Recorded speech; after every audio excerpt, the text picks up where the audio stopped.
నమస్తే and welcome to hit TV. Telangana రాష్ట్రంలో customs అధికారుల సోదాలు కలకలం సృష్టించాయి. చెన్నై నుంచి వచ్చిన అధికారుల బృందం నేరుగా ఓ మంత్రి ఇంటికి వెళ్లడం తీవ్ర చర్చనీయాంశంగా మారింది. రాష్ట్ర పోలీసులను కాకుండా కేంద్ర బలగాల బందోబస్తుతో అధికారులు ఆ మంత్రి ఇంటికి వెళ్లారు. మీడియా ప్రతినిధులను లోపలికి రానివ్వకుండా కట్టుదిట్టమైన భద్రత ఏర్పాటు చేశారు.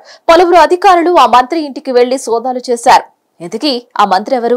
ఎందుకు కస్టమ్స్ అధికారులు తనిఖీల కోసం వచ్చారు? తెలంగాణ రాష్ట్రంలో జరిగిన సార్వత్రిక ఎన్నికల్లో కాంగ్రెస్ పార్టీ అధికారంలోకి వచ్చింది. ప్రస్తుత కాంగ్రెస్ ప్రభుత్వంలో రెవెన్యూ శాఖ మంత్రిగా పొంగులేటి శ్రీనివాస్ రెడ్డి కొనసాగుతున్నారు. ఈయన ఖమ్మం జిల్లా పాలేరు అసెంబ్లీ నియోజకవర్గం నుంచి ఎమ్మెల్యేగా గెలిచారు. అయితే శ్రీనివాస్ రెడ్డి కుమారుడు హర్షారెడ్డి 1.7 కోట్ల విలువ గల చేతి గడియారాలను సింగపూర్ దేశం నుంచి అక్రమంగా దిగుమతి చేసుకున్నారని అప్పట్లో ఆరోపణలు వినిపించాయి. హర్షారెడ్డికి వాచీలు అందజేసిన వ్యక్తిని ఇటీవల కస్టమ్స్ అధికారులు పట్టుకున్నారు. దీంతో అతడు చెప్పిన వివరాల ఆధారంగా అధికారులు మంత్రి పొంగులేటి శ్రీనివాస్ రెడ్డి కుమారుడు హర్షారెడ్డికి నోటీసులు అందజేశారు. ఆ సమయంలో తాను విచారణకు హాజరు కాలేనని హర్షారెడ్డి కస్టమ్స్ అధికారులకు లేఖ రాశారు. ఆ తర్వాత ఎన్నికలు రావడంతో ఒక్కసారిగా ఈ కేసు కోల్డ్ స్టోరేజ్ లోకి వెళ్లిపోయింది.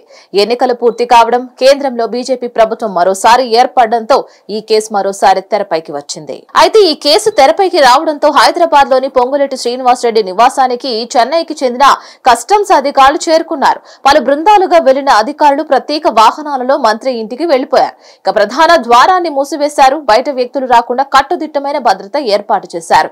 సుమారు 6 గంటల పాటు తనిఖీలు చేపట్టారు. అయితే మంత్రి పొంగులేటి శ్రీనివాస్ రెడ్డి కుమారుడు హర్షారెడ్డి 1.7 కోట్ల విలువైన చేతి గడియారాలను సింగపూర్ నుంచి అక్రమంగా దిగుమతి చేసుకున్నారని కస్టమ్స్ అధికారులు అభియోగాలు మోపారు. అయితే ఆ తనిఖీల్లో ఎటువంటి విషయాలు రాబట్టారు? ఆ తర్వాత ఏం జరిగిందనే దానిపై అధికారులు క్లారిటీకి రావడం లేదు. ఇక అక్కడికి వెళ్లిన మీడియా ప్రతినిధులను కూడా బయటికి పంపించారు. మీడియా ప్రతినిధులు అడిగిన ప్రశ్నలకు సమాధానాలు చెప్పకుండానే అధికారులు వెళ్లిపోయారు. అయితే ఇటీవల ఓ ఎమ్మెల్యే నివాసంలో కేంద్ర అధికారులు తనిఖీలు నిర్వహించగా దాన్ని మర్చిపోకముందే కస్టమ్స్ అధికారులు పొంగులేటి శ్రీనివాస్ రెడ్డి ఇంట్లో సోదాలు నిర్వహించడం సంచలనం సృష్టిస్తోంది.